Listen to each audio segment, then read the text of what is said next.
Hello everyone, welcome to S with biology class. हम लोग यहाँ पे 10th क्लास के मोस्ट इम्पॉर्टेंट डायग्राम को डिस्कस करेंगे जो कि परीक्षा में आते हैं। ठीक है, तो यहाँ पे हम लोग वही डायग्राम डिस्कस करेंगे जो कि परीक्षा में पूछे जाएंगे। पहला डायग्राम है अमीबा में पोषण। अमीबा में पोषण, तो देखिए आप जानते हैं कि अमीबा जो होता है यूनिसेलुलर होता है, मतलब एक कोशिकीय होता है और उसकी जो शेप और साइज़ होती है वो निश्चित नहीं होती है। तो हमें यहाँ पे 10th क्लास का जो एग्ज़ाम होगा बोर्ड एग्ज़ाम में, उसमें हम लोगों को पूछा जाएगा अमीबा में पोषण कैसे होता है। तो अमीबा देखो, आप अमीबा किसी भी आकार का बना लेंगे क्योंकि ये निश्चित नहीं होता। जब ये पानी में होता है, जब ये अपने फूड को पकड़ता है, फूड को पकड़ने के लिए ये जो इसके पश्च जिसके पादाप जो होते हैं, जिनको इंग्लिश में स्यूडोपोडिया कहते हैं, इनको क्या करता है, ये पकड़ने के लिए प्रयोग में करता है। जैसे स्यूडोपोडिया है और फूड यहाँ पर है, फिर क्या करेगा, स्यूडोपोडिया को चारों तरफ से ये कवर करके फूड को अंदर कर लेगा, यानी कि अंतःग्रहण कर लेगा। अंतःग्रहण करने के बाद आप जानते हो क्या होता है, पाचन होता है। क्या होता है? पाचन होता है। पाचन होगा, खाद्य तंत्रिका का फूड वैक्यूल जिसको कहते हैं, उसका क्या होगा, पाचन होगा। जब पाचन हो जाएगा, फिर पाचन से जो उसको न्यूट्रिएंट्स मिलेंगे उसको क्या करेगा, अवशोषण करेगा। अवशोषण करने के बाद स्वांगीकरण की प्रोसेस होगी। स्वांगीकरण करने के बाद क्या होगा, जो वेस्ट मटेरियल होगा उसको क्या करेगा, बहिक्षेपण, यानी कि बहिक्षेपण या बहिर्गमन के उपरांत क्या हो जाएगा, इसके ऊपर की लेयर फट जाएगी और ये वर्ज्य पदार्थ क्या होंगे, बाहर निकल जाएंगे। मतलब आपको अमीबा बनाना है। देखिए, एक में बनाना है ऐसे फूड आया, दूसरे में क्या, फूड कैप्चर करते हुए सूडोपोडिया बनाना है, मतलब उसने फूड को क्या कर लिया, अंदर ले लिया। फिर तीसरे में बनाना है पाचन हो रहा, लिखते जाना है, फिर अवशोषण हो रहा है, फिर स्वांगीकरण, फिर बहिक्षेपण। ठीक, ऐसे करके आपको प्रोसेस लिखनी जाती है। लिखते जाओगे तो क्या होगा, आपके मार्क्स कोई भी नहीं काट लेगा क्योंकि पूरे के पूरे मार्क्स आपको यहाँ पर डायग्राम के थ्रू ही मिलने वाले हैं। अगला है मनुष्य में पाचन। ठीक है, तो देखिए मुख है, मुख के बाद मुखगुहा, ग्रैसिका, ये यकृत है। ठीक है, ये पित्ताशय है, ये आपका अमाशय है, इसको कहेंगे अग्न्याशय, ये आपके वेदांत कोलन है, इसको क्षुद्रांत कहेंगे। और ये क्या है, गूदा है, और इसको परिशिष्टिका कहेंगे। ये गूदा द्वार है जहाँ पे वेस्ट मटेरियल निकलता है। याद रखना, लैमिनिंग जो है एक ही साइड करना। ठीक है, लैमिनिंग जो है हमेशा राइट साइड ही करना। ठीक है, राइट साइड हमेशा लैमिनिंग करना। ओके, इससे क्या होता है, जो एग्जामिनर के ऊपर इफेक्ट अच्छा पड़ता है, पूरा गंदा डायग्राम नहीं होता, और हमेशा राइट साइड में ही लैमिनिंग करना, और जो जितनी लैमिनिंग आपको अच्छे से याद हो, ठीक है, वही करना। जितनी लैमिनिंग आपको अच्छे से याद हो वही करना एग्जैक्ट, गलत नहीं करना, क्योंकि इससे क्या होता है, इफेक्ट जो होता है वो गलत पड़ता है एग्जामिनर के ऊपर। ये है मानव पाचन जो कि इम्पॉर्टेंट है। अगला है श्वसन तंत्र। ठीक, मानव में श्वसन तंत्र जो है, तो ये देखो नासा द्वार है, आपको पता है। ठीक है, नासा द्वार है। उसके बाद ये है ग्रसनी, इसको आप मुख भी लिख सकते हैं। ठीक है, उसके बाद ग्रसनी के बाद कंठ आता है। कंठ के बाद यहाँ पे उपास्थि वलय आती है, जो ऐसे संरचना वलय जैसे बनी रहती है। उसके बाद ये श्वास नली है। ठीक, श्वास नली के बाद आपका फुफ्फुंस है। फुफ्फुंस के बाद श्वसनी है। ठीक, श्वसनी के बाद श्वसनिका है। श्वसनिका के बाद ये जो कूपिकाएँ लगी हुई हैं, ठीक, कूपिकाएँ लगी हुई, ये एकदम ईजी डायग्राम है, तो आप ऐसे ही बनाना। ठीक है, ये देखो हृदय की अनुप्रस्थ काट है। ठीक है, हृदय है, तो इसमें देखो 4 चैम्बर में डिवाइड है। ऐसे बिल्कुल इजी बना लेना, ऐसे करके। ठीक है, फिर ऐसे करके बना लेना। देखो ऐसे करके गोला बनाए, फिर गोला बनाए, फिर गोला में मिला दिया, और यहाँ पे क्या कर दिया, 2 भागों में डिवाइड कर दिया।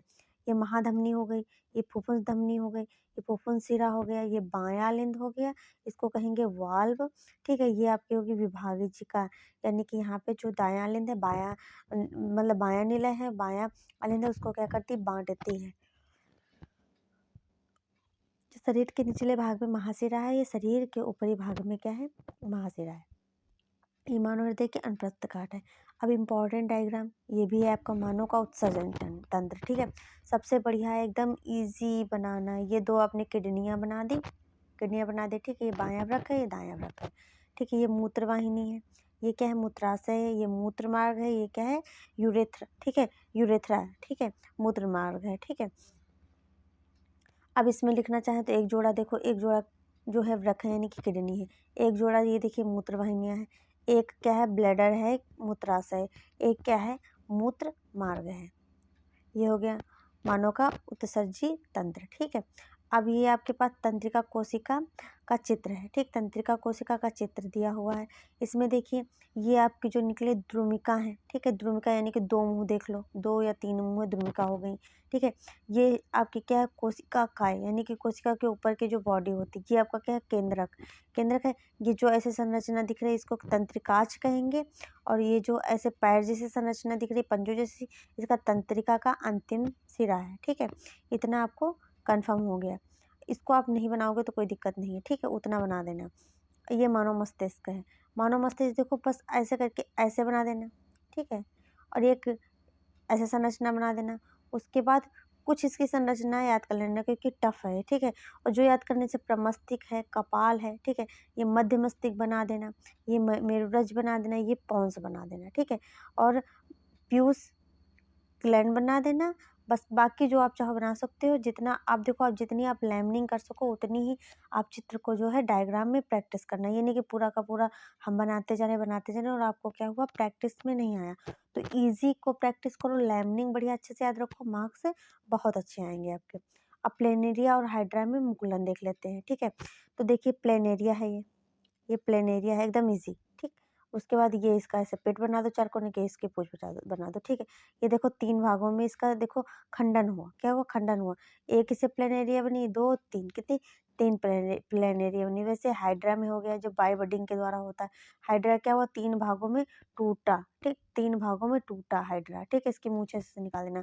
जब 3 भागों में टूटा तो इसे 3 नए हाइड्रा क्या हुए, जन्मे। इतना क्लियर हुआ आपको।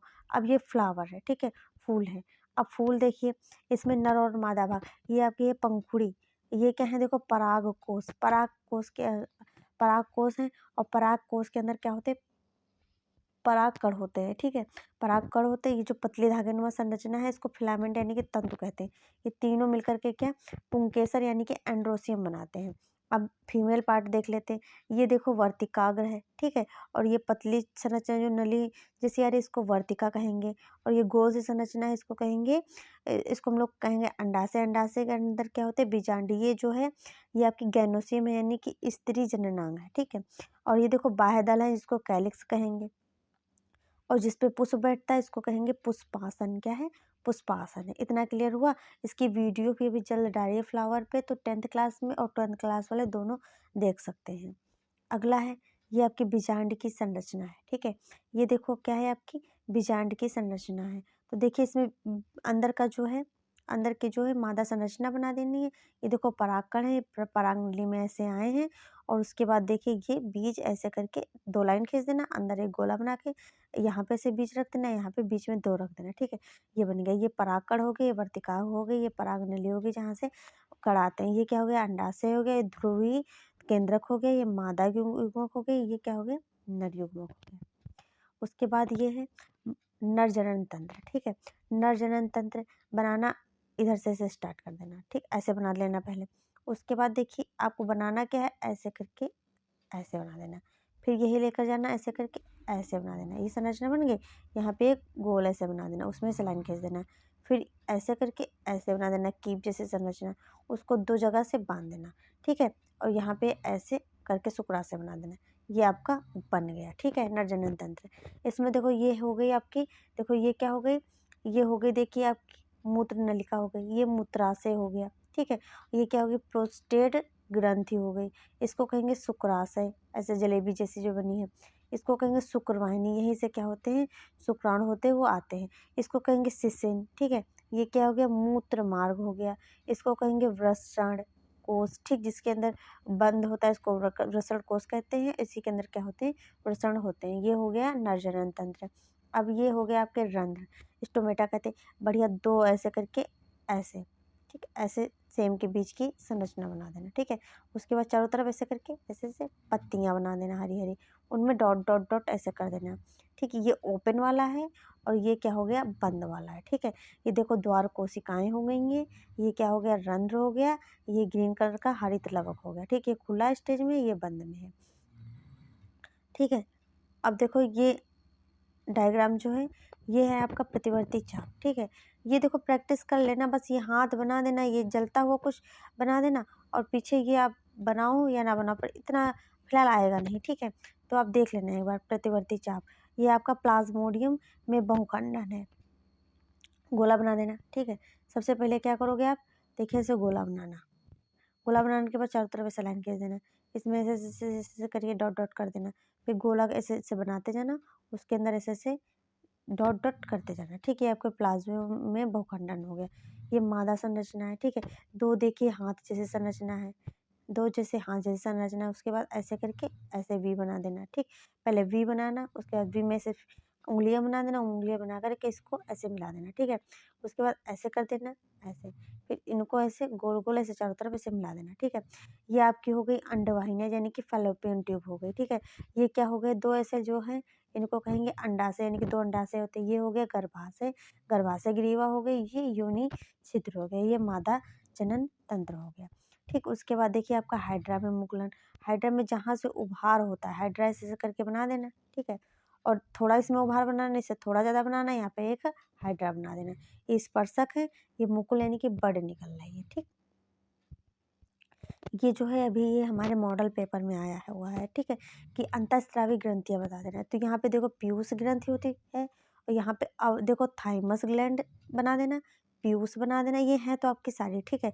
पर आपको देखो जो याद हो, यहाँ पे देखो आप बना देना पीयूष ग्लैंड बना देना, सबसे बढ़िया। यहाँ अमाशय बना देना, यहाँ पे देखो वृषण बना देना, और ये और वृषण बनाना। अगला चित्र बना करके देखो सारा आप वही बना देना। इसमें बस क्या करना, इसमें मादा में क्या अंडाशय बना देना। ये आपके हो जाएंगे जो अंतःस्रावी ग्रंथियाँ। ये आपके क्या हो गए, जो डायग्राम है 10th क्लास के मोस्ट इंपॉर्टेंट डायग्राम है। बस इसी में से आपका पेपर में चित्र आएगा बनाने के लिए। बस इतने ही डायग्राम प्रैक्टिस कर लेना, ज़्यादा इधर उधर भागने की ज़रूरत नहीं। आपके मार्क्स बहुत ही अच्छे आएंगे। Thanks for watching.